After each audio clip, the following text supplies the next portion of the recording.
نہایت ہی واجب الاحترام میرے بزرگوں، دوستوں، بھائی، 17 رمضان المبارک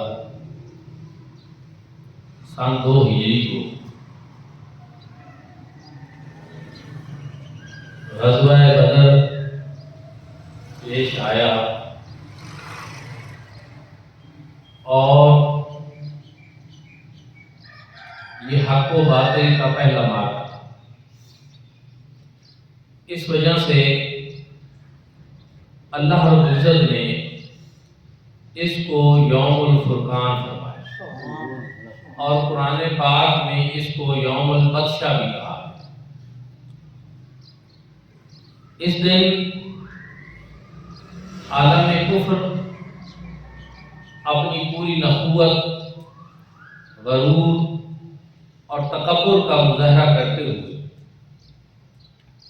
مسلمانوں کے خاتمے کے لیے نکلا۔ ادھر اللہ کے محبوب کریم صلی اللہ علیہ وآلہ وسلم بے سر و سامانی کے عالم 313 اپنے جانثاروں اور وفاداروں کے ساتھ آپ بھی اللہ رب العزت کے نام کی سر بلندی کے اعلاء کلمۃ الحق کے لیے، مظلوموں کا ساتھ دینے کے لیے، ظلم کے خاتمے کے لیے، تاریکی کے خاتمے کے لیے، جہالت کے خاتمے کے لیے، معبودان باطلہ کے جھوٹے پرستاروں کے خلاف آپ بھی میدان عمل میں نکلے۔ دوستان ذکر، غزوہ بدر اپنی تفصیلات کے حوالے سے ایک بڑا وسیع مضمون کا حامل ہے۔ اس پہ کئی نشستیں ہو سکتی ہیں، لیکن میں یہ کوشش کروں گا کہ آج کی اس مختصر سی نشست میں اس کے کچھ ضروری پہلو جو ہیں میں وہ آپ کی خدمت میں پیش کروں،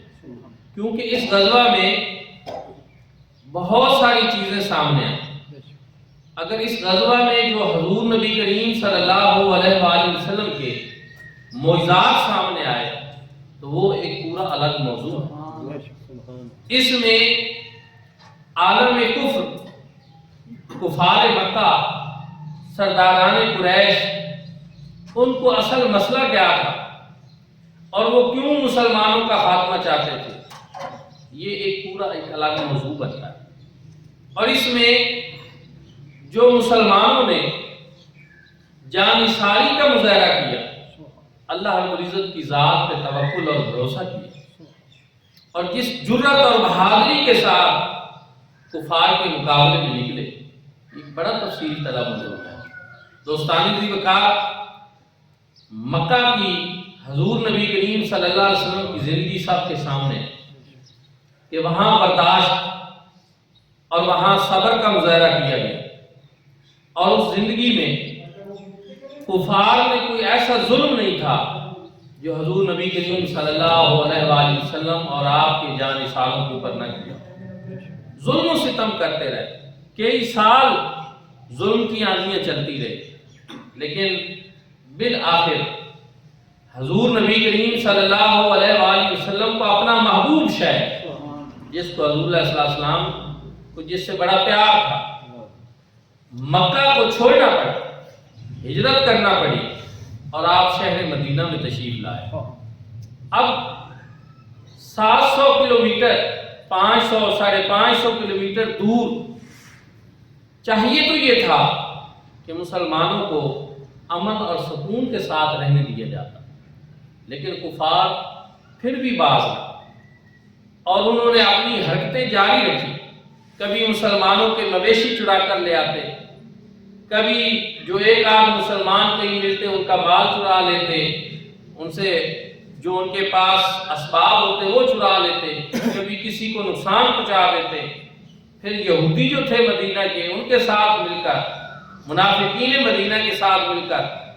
سازشیں جاری رکھتے، اور انہوں نے ایک بڑا قافلہ ترتیب دیا کہ جو جائے گا ملک شام، تجارت کرے گا، اور اس میں سے جو نفع ہوگا وہ مسلمانوں کے خلاف استعمال کیا جائے۔ تو اللہ رب العزت کے محبوب کریم صلی اللہ علیہ وسلم کو جب پتہ چلا، آپ صلی اللہ علیہ وآلہ وسلم نے اس قافلے کا راستہ روکنا چاہا، کیونکہ اس میں صرف مال نہیں تھا، اس میں وہ مال تھا جو مسلمانوں کے خلاف کل جنگ کے لیے استعمال ہو، اور اس کو روکنا بڑا ضروری تھا۔ اس لیے حضور نبی کریم صلی اللہ علیہ وآلہ وسلم نے جب پیش قدمی کی تو ابو سفیان کو پتہ چل گیا، اس نے راستہ بدل لیا، مکہ میں اطلاع بھیج دی، اور مکہ میں ابو جہل نے 1000 کا لشکر تیار کیا، جس میں زیادہ لوگ قریش کے تھے اور وہ آنا نہیں چاہتے تھے، ان کو مجبور کر کے لایا۔ بہت سے لوگوں نے خواب دیکھے، وہ خوف زدہ تھے، سہم ہوئے تھے، کسی کو بزدلی کا طعنہ دیا، کسی کو کوئی واسطہ ڈالا، الغرض اس نے ایک لشکر تیار کر لیا۔ راستے میں ابو جہل کو پتہ چل گیا تھا کہ ابو سفیان کا لشکر جو ہے وہ راستہ بدل کر مکہ کی طرف بخیریت آ رہا، تو اب اس کو چاہیے تھا کہ وہ واپس چلا جاتا، لیکن اس کا مسئلہ قافلے سے بھی زیادہ مسلمانوں کے ساتھ، حضور نبی کریم صلی اللہ علیہ وسلم کے ساتھ۔ اس نے کہا کہ آپ چال ہی پڑے ہیں تو آپ نعوذ باللہ مسلمانوں کا کام تمام کر کے واپس لوٹیں گے، یہ کریں گے، وہ کریں گے، اتنا ہمارا لشکر ہے، اتنی ہمارے پاس سپاہ ہے، بڑا ہی غرور اور تکبر۔ اور یاد رکھیں، غرور کا سر ہمیشہ نیچا ہوتا ہے، اللہ رب العزت کو غرور بالکل پسند نہیں۔ رب تعالیٰ نے چاہا کہ پھر ان کا سر غرور خاک میں ملا دیا۔ حضور نبی کریم صلی اللہ علیہ وسلم کو جب ابو جہل کا پتہ چلا، حضور نبی کریم صلی اللہ علیہ وسلم مدینہ طیبہ سے نکلے، 313 جانثار ہیں، اور ایک مدینے کا مشہور جنگجو جو کافر تھا، خبیب بن اصاف اس کا نام تھا، وہ بھی مال غنیمت کے لالچ میں یہ چاہتا تھا کہ میں بھی مسلمانوں کے ساتھ جاؤں، تو اس نے پیشکش کی۔ صحابہ کرام تو بڑے خوش ہوئے کہ یہ مدینے کا بڑا مشہور جنگجو ہے، ایسا آدمی ہمارے ساتھ ہوگا تو ہمیں بڑا فائدہ پہنچے گا۔ لیکن غزوہ بدر کے اس موقع پہ جب کہ مال و اسباب کی کمی، افرادی قوت کی کمی تھی، حضور نبی کریم صلی اللہ علیہ وسلم نے فرمایا کہ ہم نے کسی ایسے شخص کو اپنے ساتھ نہیں لے جانا جو ہمارے دین پر نہ ہو۔ اس بات کو آپ سمجھیں کہ مقصود جو ہے وہ صرف جنگ نہیں، مقصود صرف مال غنیمت لوٹنا نہیں، بلکہ اصل مقصود دین کی خدمت، اور اس میں اخلاص وہ زیادہ ضروری تھا کہ یہ جو 313 تھے، ان کے دل میں مال غنیمت کا لالچ نہیں تھا، ان کے دل میں صرف فتح کی خوشی نہیں تھی، یہ اللہ کی رضا کے لیے، اور وہ کچھ اور مقصد لے کر آیا۔ اللہ کے محبوب کریم صلی اللہ علیہ وسلم نے فرمایا نہیں، ہم نے کسی ایسے شخص کو ساتھ نہیں لے جا جو ہمارے دین پر نہ ہو، جو اس مقصد کو نہ سمجھتا ہو کہ جس مقصد کے لیے اصل ہم نکل رہے ہیں۔ تو حضور صلی اللہ علیہ وسلم نکلے، 12 رمضان المبارک کو سفر شروع، اور حضور نبی کریم صلی اللہ علیہ وآلہ وسلم مدینہ طیبہ سے بدر کی طرف نکلے، جو 120-25 کلومیٹر کے فاصلے پہ جنوب مغرب کی جانب مدینہ طیبہ سے ایک پرانا روڈ جو مکہ اور مدینہ کا ہے اسی کے راستے پہ ہے۔ اب ایک نئی سڑک بن گئی ہے، وہ وہاں سے گزر کر نہیں جاتی، جو موٹر وے اب سعودی حکومت نے نئی بنائی ہے راستہ کم کرنے کی، لیکن جو پرانا راستہ ہے مکہ اور مدینہ کا وہ وہاں سے گزر کر ہی جاتا۔ حضور نبی کریم صلی اللہ علیہ وآلہ وسلم وہاں پہنچے، ابو جہل بھی اپنا لشکر لے کر وہاں بدر کے میدان میں آیا، 1000 950 1000 ان کی تعداد تھی، مسلمان 313 تھے۔ حضور نبی کریم صلی اللہ علیہ وآلہ وسلم کا خیمہ لگانے کی جو تجویز ہے وہ حضرت سعد جو انصار میں سے تھے، اور یہ حضرت سعد وہ ہیں کہ جب حضور اللہ صلی اللہ علیہ وسلم نے فرمایا کہ ہم کیا کریں، جنگ لڑیں، مدینہ طیبہ میں رہ کر دفاع کریں، کیا کریں، تو پہلے مہاجرین میں سے لوگ کھڑے ہوئے انہوں نے عرض کی یا رسول اللہ ہم حضرت موسیٰ علیہ السلام کے پیروکاروں کی طرح نہیں جنہوں نے یہ کہا تھا کہ اذهب وربک فقاتلا انھا ھنا قاعدون، جناب موسیٰ جاؤ جا کر خود فرعون سے لڑو، یا آپ کا رب لڑے، ہم تو یہاں بیٹھے ہیں۔ فرمایا ہم اس طرح نہیں یا رسول اللہ، ہم آپ کے آگے پیچھے لڑیں گے، آپ کے دائیں بائیں لڑیں گے، آپ کا ساتھ دیں گے۔ حضور اللہ صلی اللہ علیہ وسلم نے مہاجرین مکہ کی یہ بات سنی، خوش ہوئے لیکن خاموش رہے، چونکہ حضور اللہ صلی اللہ علیہ وسلم یہ چاہتے تھے کہ انصار بھی اپنی رائے دیں، تو انصار میں سے حضرت سعد کھڑے ہوئے اور انہوں نے عرض کی یا رسول اللہ مجھے سمجھ آ رہی ہے کہ آپ یہ چاہتے ہیں کہ ہم اس موقع پہ کچھ عرض کریں، یا رسول اللہ ہم بھی آپ کے ساتھ، یہاں تک کہ اگر آپ ہمیں سمندر میں گھوڑے ڈالنے کا حکم دیں گے تو ہم اپنے گھوڑے سمندر کے اندر بھی ڈال دیں گے۔ تو حضور صلی اللہ علیہ وسلم ان کی اس رائے پہ بے حد مسرور، بہت خوش ہوئے، اور پھر اس کے بعد انہی حضرت سعد نے ایک رائے دی، انہوں نے عرض کیا یا رسول اللہ یہ جو بدر میں بلند ٹیلہ ہے، بلند جگہ ہے، یہ ہم چاہتے ہیں کہ یہاں آپ کا ہم خیمہ لگائیں، وہاں جو 2 اونٹ ہیں وہ وہاں پہ ہم کھڑے کر دیں، جنگ ہے، جنگ میں کچھ بھی ہو سکتا ہے، تو اگر اللہ میں فتح دے دے تو ٹھیک ہے، اگر فتح نہ ہو کچھ معاملہ اور ہو جائے تو آپ پھر ان اونٹوں پہ مدینہ شریف تشریف لے جائیں، ہم سے بھی زیادہ وہاں جانثار موجود ہیں جو کسی وجہ سے یہاں جنگ میں تو نہیں آ سکے، کیونکہ جنگ بدر کے موقع پہ اس طرح نہیں ہوا تھا کہ کوئی پہلے پلاننگ کر کے بلایا گیا، بلکہ حضور صلی اللہ علیہ وسلم نے فرمایا تھا کہ بس جو جس حالت میں وہ سارے آ گئے، تو کئی لوگوں تک خبر بھی نہیں پہنچ سکی تھی، کوئی اس طرح کا سلسلہ بھی ہوا تھا، تو ٹھیک ہے جو آ گئے، لیکن یا رسول اللہ وہاں بھی آپ کے غلام موجود ہیں، وہ آپ کے دفاع کے لیے اپنی جانوں کی بازی لڑا۔ حضور صلی اللہ علیہ وسلم نے ان کی اس تجویز کو بھی بڑا پسند کیا، وہاں ایک خیمہ لگایا گیا جس کو عریش کہا، اب مسجد عریش کے نام سے وہاں پہ ایک بہت بڑی مسجد بھی بنا دی، حضور اللہ صلی اللہ علیہ وسلم کا خیمہ وہاں لگ گیا، وہ اتنی اونچائی پہ تھا کہ نیچے بدر کا جو سارا میدان تھا وہ حضور اللہ صلی اللہ علیہ وسلم وہاں سے خود اس کو دیکھ رہے، کفار کی بھی صف بندی ہوئی، رات کو اللہ رب العزت نے بارش کی اور اس کی وجہ سے جہاں کفار تھے وہاں کیچڑ بڑھ گیا، جہاں مسلمان تھے وہ ریتلا علاقہ تھا، وہ ریت ساری جم گئی، اللہ رب العزت کی طرف سے یہ اسباب تھے۔ حضرت مولا علی شیر خدا کرم اللہ وجہ فرماتے وہ رات ہم نے دیکھا کہ کفار کی طرف شرابیں چلتی رہی، ناچ گانے ہوتے رہے اور اس طرح کا سلسلہ چلتا رہا، لیکن ادھر مسلمان سارے آرام سے سو گئے، ایک اللہ کے محبوب کریم صلی اللہ علیہ وآلہ وسلم اپنے خیمے میں ساری رات آپ اللہ کی عبادت کرتے، نوافل ادا کرتے، اور کسی نے کہا تھا کہ یا رسول اللہ آپ کائنات کا بخت ہیں، اور بخت بیدار ہی ہو تو اچھا لگتا ہے، بخت بیدار ہی ہو تو اچھا لگتا ہے، اس لیے حضور جاگتے رہے، نوافل پڑھتے رہے، اللہ کی بارگاہ میں عرض کرتے رہے، اور پھر صبح صفحے درست ہوئی، مال کا حق و باطل شروع ہوا۔ اب اس کی میں نے پہلے عرض کیا کہ میں تفصیلات کو نہیں بتا سکتا وقت کی کمی کے باعث، لیکن چند ضروری باتیں عرض کرنی ہیں اس میں کہ صفحے لگ گئی اور جنگ شروع ہوئی۔ حضرت مولا علی فرماتے ہیں کہ دوران جنگ میرے دل میں خیال آیا کہ ایک مرتبہ جا کر میں حضور نبی کریم صلی اللہ علیہ وآلہ وسلم کا پتہ تو کر، میں جنگ سے خیمہ میں پہنچا عریش میں، تو حضور نبی کریم صلی اللہ علیہ وآلہ وسلم وہاں سجدہ میں تھے اور مسلسل آپ پڑھ رہے تھے یا حی یا قیوم، یا حی یا قیوم، یا حی یا قیوم۔ پھر آپ فرماتے ہیں میں چلا گیا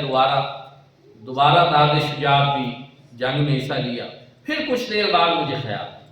پھر میں واپس لوٹا، میں نے حضور نبی کریم صلی اللہ علیہ وسلم کو دیکھا تو آپ بدستور اسی طرح سجدے اور یا حی یا قیوم، یا حی۔ پھر کہتے ہیں میں تیسری مرتبہ بھی، چوتھی مرتبہ، بارہا مرتبہ میں خیمے میں گیا اور میں نے دیکھا کہ رسول اللہ صلی اللہ علیہ وسلم مسلسل یہی پڑھ رہے تھے یا حی یا قیوم۔ اور اس کے بعد رسول اللہ صلی اللہ علیہ وسلم خیمے سے نکلے، آپ نے دعا کرنا شروع کی، تو اتنی وجد آفرین آپ نے دعا کی کہ آپ کے کندھے مبارک سے جو چادر ہے وہ نیچے ہٹ۔ حضرت سیدنا صدیق اکبر آگے بڑھے اور انہوں نے حضور نبی کریم صلی اللہ علیہ وسلم کو تھاما اور عرض کی، یا رسول اللہ، آپ نے اتنا واسطہ اللہ کی بارگاہ میں پیش کر دیا ہے، اب اللہ رب العزت کرم فرمائیں گے، رب تعالیٰ میں فتح ضرور عطا فرمائیں گے۔ تو اسی دوران حضور نبی کریم صلی اللہ علیہ وآلہ وسلم نے جو دعائیں کی ان کی قبولیت کا وقت بھی آپ رب تعالیٰ نے جبریل امین کو بھیجا، فتح سنائی اور فرمایا ہم آپ کی مدد کے لیے 1000 فرشتے بھیجیں، پھر فرمایا ہم آپ کے لیے 3000 فرشتے بھیجیں، پھر فرمایا ہم آپ کی مدد کے لیے 5000 فرشتے بھیجیں۔ اور رب تعالیٰ نے میدان بدر میں حضور نبی کریم صلی اللہ علیہ وآلہ وسلم کی نصرت کے لیے صرف یہ نہیں کہ اعلان فرمایا بلکہ عملاً فرشتوں کو بھی بھیجا۔ فرشتے آئے، انہوں نے باقاعدہ جنگ لڑی۔ صحابہ کرام بیان کرتے ہیں کہ ہم دیکھتے تھے کہ چاہتے تھے کہ تلوار چلائیں کسی کافر پہ، لیکن اس کی گردن ہم سے پہلے کٹ جاتی۔ حضور نبی کریم صلی اللہ علیہ وآلہ وسلم نے جب فرشتوں کو جبل ملائکہ پہ جو ریت کا ایک بڑا ٹیلا ہے اس پہ نازل ہوتے دیکھا تو آپ نے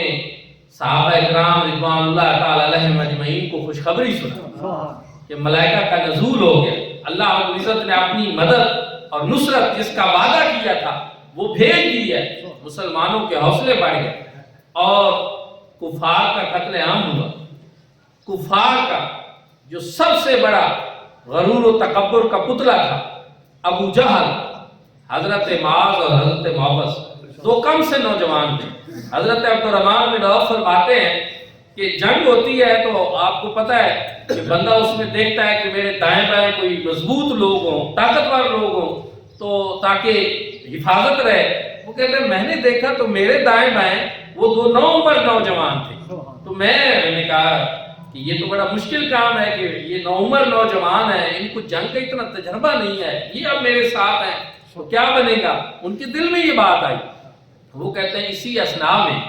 ان بچوں نے مجھ سے پوچھا کہ ابو جہل کہاں ہے؟ میں نے کہا آپ نے ابو جہل کو کیا کرنا ہے؟ انہوں نے کہا وہ ہمارے کریم آقا علیہ السلام کو گالیاں دیتا ہے، ہم نے اس کا کام تمام کرنا ہے۔ تو میں بڑا حیران ہوا کہ ابو جہل اس وقت فوج کے نرغے میں تھا اور اس کی بڑی حفاظت کی جا رہی تھی، لیکن میں نے جب ان کے جذبے کو دیکھا، ان کے ولولے کو دیکھا، تو میں نے اشارہ کر کے بتایا کہ وہ جو سپاہ کے نرغے میں ہے اور حفاظت میں ہے وہ ابو جہل ہے۔ تو کہتے ہیں میں نے دیکھا کہ وہ شہینوں کی طرح اس کے اوپر جھپٹ اور آن کی آن میں وہ جو غرور اور تکبر کا پتلا تھا اس کو زمین بوس کر۔ اور پھر اس کے بعد حضور نبی کریم صلی اللہ علیہ وسلم کی خدمت میں حضرت معاذ حاضر ہوئے، عرض کیا یا رسول اللہ میں نے ابو جہل کو قتل کیا۔ حضرت معاذ نے عرض کی نہیں یا رسول اللہ میں نے قتل کیا۔ اب ان دونوں نے تلواریں چلائی تھی۔ حضور علیہ الصلوۃ والسلام نے فرمایا کہ اچھا تم اپنی تلواریں لے آؤ، کیا تم نے ان تلواروں کو کپڑے سے صاف کر دیا یا بھی نہیں کیا؟ دونوں نے عرض کیا یا رسول اللہ ہم نے ابھی نہیں کیا۔ وہ دونوں تلواریں لے آئے تو دونوں کے اوپر ابو جہل کا خون موجود تھا۔ رسول اللہ صلی اللہ علیہ وسلم نے دونوں کی تصدیق فرمائی، ٹھیک ہے تم دونوں نے اس کو قتل کیا۔ تو دوستان ذکر اس طرح آپ دیکھیں کہ وہ جو اس امت کا فرعون تھا اور جو بات میں کہتا تھا کہ نہیں ہم نے واپس نہیں جانا جب تک ہم مسلمانوں کا کام تمام نہ کر لیں، لیکن اللہ رب العزت نے اس غرور کو کس طرح ہاتھ میں ملایا کہ دو نوعمر بچوں نے جو ہے اس کا کام تمام کر۔ اور اس سے پتہ یہ چلا کہ غرور کا سر ہمیشہ نیچا ہوگا اور اللہ رب العزت جب چاہیں وہ اس طرح نوعمر بچوں سے اتنے بڑے فرعون کو جو ہے وہ خاک میں ملا۔ وہ رب تعالیٰ چاہے تو ابابیلوں سے ہاتھیوں کو مروا، یہ رب تعالیٰ کی شان ہے، چاہے تو ایک مچھر سے نمرود اور فرعون جیسے لوگ جو ہیں ان کو جو ہے بے بس کر دیں، یہ میرے رب کی شان۔ دوستان ذکر اللہ رب العزت نے مسلمانوں کو فتح عطا فرمائی، 14 مسلمان شہید ہوئے، 70 کافر جو ہیں وہ واصل فی النار ہوئے، 70 ان میں سے قیدی بنا لی، بھاگے۔ اب میں نے ایک خاص بات آپ کو جو بتانی ہے جو آپ نے بڑی محبت اور توجہ سے سنی۔ وہ یہ ہے کہ جب عصر کا وقت ہوا، جنگ ختم ہو گئی، مال غنیمت سمیٹ لیا گیا اور کفار کو قیدی بنا لیا گیا، جنہوں نے بھاگنا تھا بھاگ گئے، تو اس وقت حضرت جبریل امین حاضر ہیں۔ حالت کیا تھی کہ گرد آلود تھے، آپ جنگ کے دوران تھے، گرد آلود تھے حضرت جبریل امین۔ عرض کرتے یا رسول اللہ، اللہ رب العزت نے ہمیں یہ حکم فرمایا ہے کہ جب تک اللہ کے محبوب کریم صلی اللہ علیہ وسلم اجازت نہ دے تم نے واپس نہیں آنا۔ یہ شان دیکھیں اللہ کے محبوب کریم صلی اللہ علیہ وسلم، نوریوں کا سردار ہے، ملائکہ کا سردار ہے، رب نے بھیجا ہے اس کو میدان بدر میں، فرشتوں کے ساتھ آیا ہے، 5000 فرشتے بھی ساتھ ہیں۔ جب رب نے بھیجا تھا جنگ ختم ہو گئی تھی تو واپس چلا جاتا، بس ٹھیک ہے، کافر دوڑ گئے ہیں، قیدی بنا لیے گئے، اب کام ختم ہو گیا، بس ٹھیک ہے، اب میں اللہ کی بارگاہ میں واپس جاتا ہوں۔ نہیں، رب نے حکم فرمایا کہ نہیں، ابھی میرا محبوب میدان جنگ سے نکلا نہیں ہے، ابھی حضور وہاں موجود ہے، اجازت لینی ہے، جب حضور فرمائے تو پھر میری بارگاہ میں واپس۔ دوستان کا اس سے پتہ چلتا ہے کہ اللہ کے ہاں اللہ کے محبوب کریم صلی اللہ علیہ وسلم کا مقام اور مرتبہ کیا ہے، اور جبریل امین جیسا نوریوں کا سردار بھی اجازت لینے کے اوپر مجبور ہے، جب تک حضور اجازت نہ دیں۔ اس سے پتہ چلا کہ اس جنگ میں بھی اگرچہ جبریل امین بھی تھے، اگرچہ میکائیل بھی تھے، لیکن وہ اس جنگ میں بھی حضور صلی اللہ علیہ وآلہ وسلم کے سپاہی بنے، اور ان کے اوپر بھی حکم جو ہے وہ میرے آقا کا چل رہا ہے، کمانڈر ان چیف اور سپہ سالار ان کے اوپر بھی میرے حضور تھے۔ اس لیے دوستان ذیبکا پھر حضور علیہ السلام نے ان کو اجازت مرمت، ہاں ٹھیک ہے اب تم واپس جا سکتے، اس طرح وہ واپس۔ اور اسی طرح میں نے عرض کیا کہ اس میں بڑے بدر میں معجزات ظاہر ہوئے، حضرت عکاشہ کی دوران جنگ تلوار ٹوٹ گئی، اور آپ سب کو پتا ہے کہ بے سر و سمانی تھی، حاضر ہوئے، عرض کی یا رسول اللہ مجھے تلوار چاہیے۔ حضور علیہ السلام کے پاس تلوار تو نہیں تھی، کھجور کی ایک خشک چھڑی تھی، میرے آقا نے اس کو اٹھایا، کھجور کی خشک چھڑی تھی، فضا میں لہرایا، کھجور کی خشک چھڑی تھی، فرمایا عکاشہ یہ تلوار لے۔ میرے آقا کا اتنا فرمانا تھا، کھجور کی خشک چھڑی لوہے کی تلوار۔ اور صرف یہ نہیں کہ وہ اس جنگ میں حضرت عکاشہ کے پاس رہی ہو، بلکہ حضرت عثمان غنی رضی اللہ تعالیٰ عنہ کے دور تک ان کے پاس وہ رہی، اور وہ اس سے جنگیں لڑتے رہے، اور اسی طرح لوہے کی تلوار بن کر ان کے پاس رہی، تو حضور نبی کریم صلی اللہ علیہ وسلم نے ان کو بتایا۔ یہاں بڑی پیاری باتیں کی ہیں محدثین نے، علماء کرام نے، انہوں نے کہا حضرت داؤد علیہ السلام کا بھی ایک معجزہ ہے کہ لوہا ان کے ہاتھ میں نرم ہو جاتا اور بغیر گرم کیے وہ لوہے کو پکڑتے تھے، جدھر موڑتے تھے لوہا ادھر مڑ جاتا، یہ معجزہ تھا حضرت داؤد علیہ السلام۔ لیکن اس میں ایک بات اور آپ سمجھیں کہ لوہے کی اصل میں مڑنا بہرحال ہے کہ چلو ٹھنڈا نہ مڑے تو گرم کر کے تو موڑ لیتے ہیں، یعنی یہ لوہے کی اصل میں ہے، اس کی حقیقت میں ہے کہ وہ مڑتا ہے، چلو ہاتھ سے بغیر گرم کیے نہ صحیح تو گرم کر کے صحیح۔ لیکن حضور نبی کریم صلی اللہ علیہ وآلہ وسلم نے جو معجزہ ظاہر فرمایا وہ یہ ہے کہ لکڑی کی اصل اور حقیقت میں بھی یہ بات نہیں ہے کہ وہ لوہا بن جائے، لیکن جب میرے آقا حکم فرما دے اور کھجور کی خشک چھڑی کو لوہے کی تلوار فرما دے تو وہ کھجور کی خشک چھڑی بھی لوہے کی تلوار بن جائے۔ سبحان اللہ، جو لوہا بننا لکڑی کی حقیقت اور اصل میں بھی نہیں ہے، یہ میرے آقا کا کمال ہے، یہ میرے آقا کا معجزہ ہے۔ اللہ نے حضور علیہ السلام کو ایسے معجزات عطا فرمائے تھے جو پہلے انبیاء کو بھی عطا نہیں۔ دوستان ذیبکا اسی طرح حضرت قتادہ کی آنکھ جو ہے اس کا ڈھیلا باہر آ گیا، ان کو تیر لگا، حضور علیہ السلام نے اپنا لعاب دہن لگایا، حضرت قتادہ کی ڈھیلے کو آنکھ میں رکھ دیا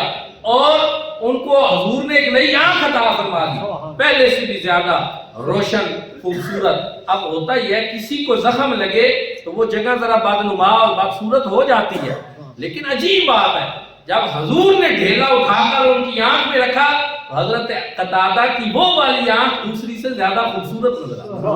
آئی۔ اچھا پھر حضرت قتادہ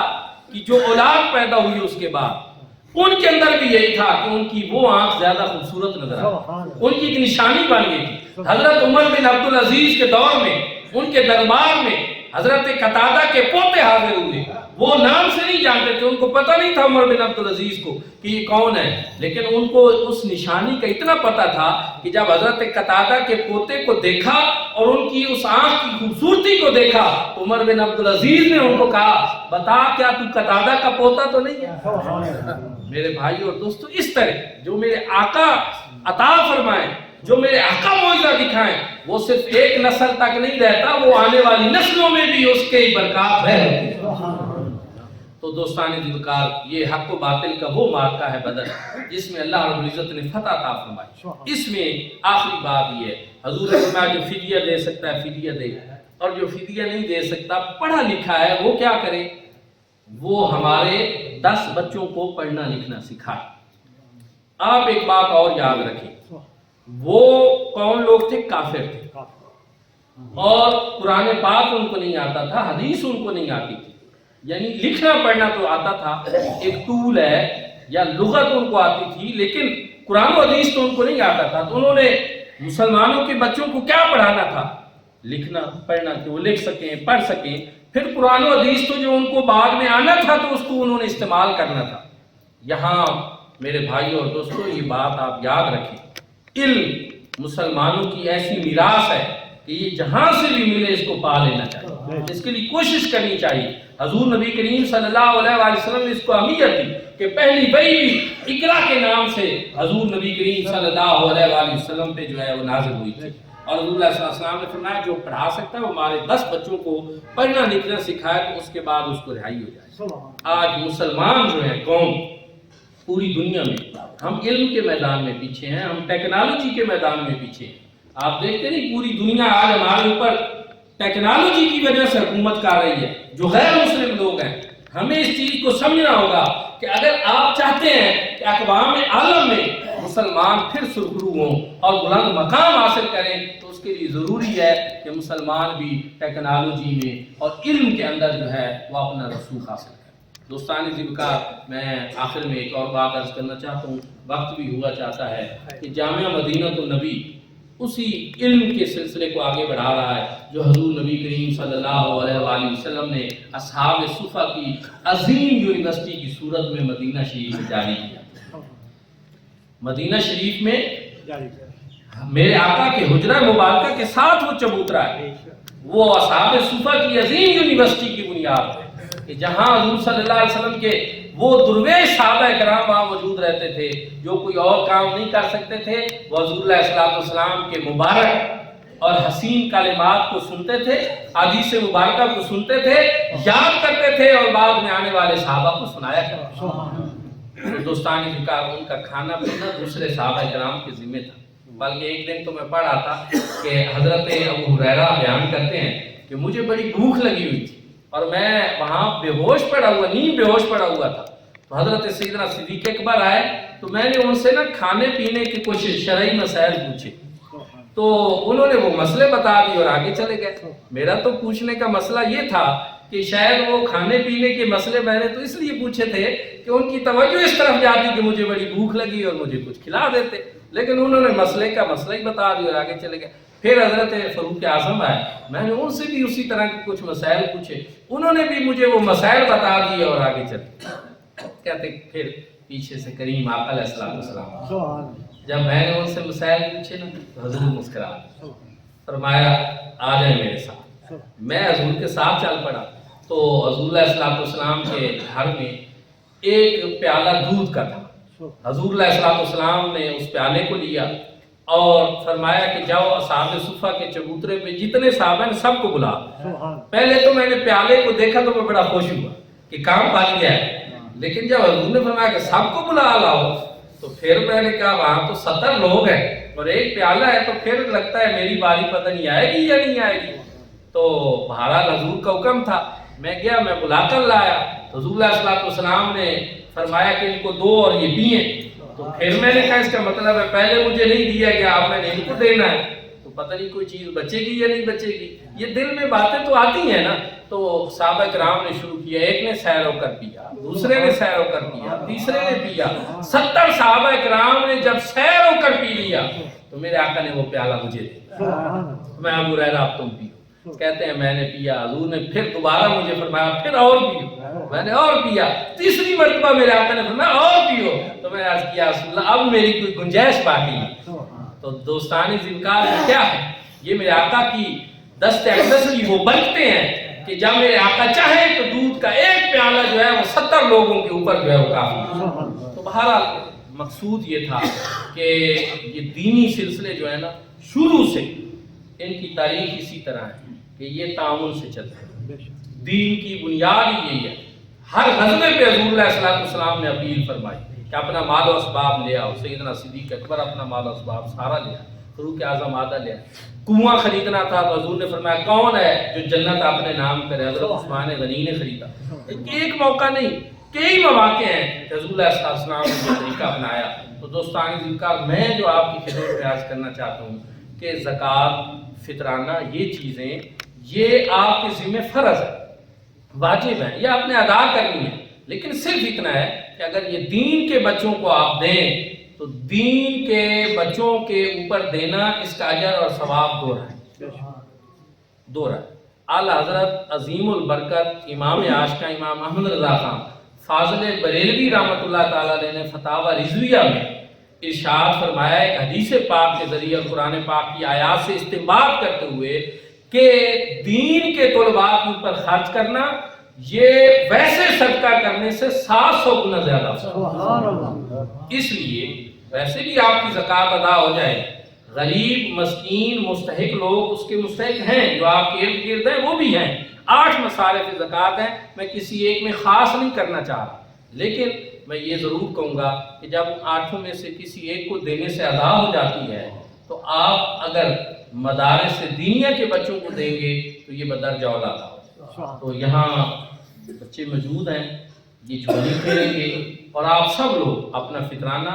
اپنی زکوٰۃ اور اپنا صدقہ جو ہے وہ اس میں ڈالیں۔ کھڑے ہو جاؤ۔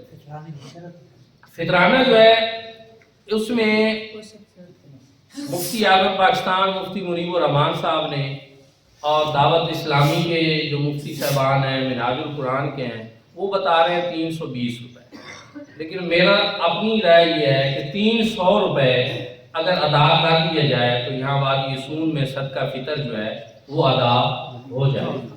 تو بعض لوگ 260 بھی بتا رہے ہیں، لیکن آج جو آٹے کا ریٹ چل رہا ہے وہ 140 روپے کا آج بھی میں نے معلوم کیا۔ اس وجہ سے 300 روپے یہ بڑی درمیانی اور مناسب مقدار ہے، اگر یہ ادا کر دی جائے تو صدقہ فطر ادا ہو جائے گا۔ لیکن جو 320 کا کہہ رہے ہیں نا وہ بھی غلط نہیں کہہ رہے، اگر کوئی زیادہ ادا کر سکتا ہے تو قرآنی حکم یہ ہے کہ وَمَن تَطَوَّعَ خَيْرًا فَهُوَ خَيْرٌ، کہ جو جتنا زیادہ دے نفلی عبادت میں تو اتنا ہی زیادہ اس کو اجر و ثواب ملتا ہے۔ تو جو زیادہ ادا کر دے گا تو اس کو یہ نہیں ہے کہ اس کا کوئی ضائع چلا جائے، اس کو اجر زیادہ ملے گا۔ تو آپ سب لوگ اس میں اپنا حصہ لیں، اپنا حصہ ڈالیں۔ اور یہ اور آخری بات یہ عرض کرنا چاہتا ہوں کہ جامعہ مدینہ النبی جو ہے وہاں ہم ایک سولر سسٹم لگوانا چاہتے ہیں۔ اس کا جو اسٹیمیٹ تخمینہ میں نے لگوایا ہے وہ 15 لاکھ روپے کے راؤنڈ اباؤٹ ہے، اور وہ اس لیے ضروری ہے کہ پچھلے سال جون کے مہینے میں صرف 70,000 بجلی کا بل آیا، پھر اگست میں بھی اسی طرح آیا تھا، اور جولائی میں بھی تقریباً وہ نا جو 3 مہینوں کا بل تھا وہ 2,10,000 کے قریب آیا تھا۔ تو اگر ہم سولر لگوا لیتے ہیں تو کم از کم 1 سال کا جو 3-4 لاکھ کے قریب بل ہے وہ اس میں چلا جائے گا، تو 2-3 سالوں بعد ہمارا سولر بالکل فری ہو جائے اور اس کا بہت زیادہ فائدہ ہوگا مدرسے کو۔ تو اس کا ہم نے یہ سوچا ہے کہ اس سال جون سے قبل انشاءاللہ ہم نے ایک تو وہ لگوانا ہے، دوسرا الحسنات اکیڈمک بلاک جو ہمارا کلاس رومز یہاں بننے ہیں، جہاں دفاتر بننے ہیں، ڈیجیٹل لیب بننی ہے، کانفرنس روم بننا ہے، وہ جو ہے لائبریری بننی ہے اس میں، تو وہ بھی زیر تعمیر ہے۔ اس کے پلر تعمیر ہو گئے ہیں، 6 پلر باقی ہیں، 3 اس کی سائڈوں کی دیواریں بنانی ہیں، اوپر لینٹر ڈالنا ہے۔ اس چیز کا خرچہ تخمینہ لاگت 20 لاکھ روپے۔ تو آپ سب لوگ جو ہیں یہ ہمارے یہ جو منصوبے ہیں یہ کوئی ہزاروں والے نہیں ہیں، 100 والے نہیں ہیں، یہ لاکھوں میں۔ تو آپ دل کھول کر اپنے احتیاط دیں جامعہ مدینہ النبی میں۔ اب کی بار بھی الحمدللہ وادی میں 100 سے زائد حفاظ کرام قرآن پاک سن بھی رہے ہیں اور سنا بھی رہے ہیں۔ سبحان اچھا اسی طرح الحمدللہ اب اتوار والے دن آپ سب کو ایک تو دعوت ہے، دعوت افطار ہے وہاں پہ، اور یہ دعوت عام ہے۔ آپ سب ہمارے مہمان خصوصی ہیں۔ اتوار جو آ رہا ہے اسی اتوار کو آپ وہاں تشریف لے آئیں، وہاں دعوت افطار بھی کریں۔ 12 حفاظ کرام کی دستار بندی ہو رہی ہے اور 6 علماء کرام کی دستار بندی، سبحان جنہوں نے عالم فاضل کا 9 سالہ کورس جو ہے وہ پاس کیا۔ جامعہ مدینہ النبی بچیوں کا ادارہ آپ کے محلے میں کام کر رہا ہے، ہر جمعے کو صلاۃ و تسبیح ہو رہی ہے اور نماز تراویح ہو رہی ہے۔ تو الحمدللہ اب بچیوں کا جو سلسلہ ہے وہ بڑی خوبصورتی کے ساتھ اور بڑی کامیابی کے ساتھ وہ چل رہا ہے، بلکہ داخلوں کا دباؤ زیادہ ہے، ہمارے پاس جگہ کی کمی ہے، تو اس لیے ہم ابھی اس کے صرف 10 نظامی کے داخلے کر رہے ہیں۔ تو یہ ساری چیزیں، یہ سارے نتائج آپ کے سامنے، اور اگر وسائل اللہ رب العزت ہمارے لیے اور آسان کر دے اور آپ لوگ بھی اپنے صدقات خیرات سے تعاون کریں تو انشاءاللہ یہ سلسلہ جو ہے وہ اور زیادہ بڑھ جائے گا۔ دعا ہے کہ اللہ کریم جو لوگ خدمت کر رہے ہیں ان کی خدمت قبول فرمائے، آپ کے روزوں کو، نماز تراویح کو بھی قبول فرمائے، اور دعوت افطار میں آپ سب نے ضرور تشریف لانا ہے اتوار والے دن، آپ سب کو دعوت ہے۔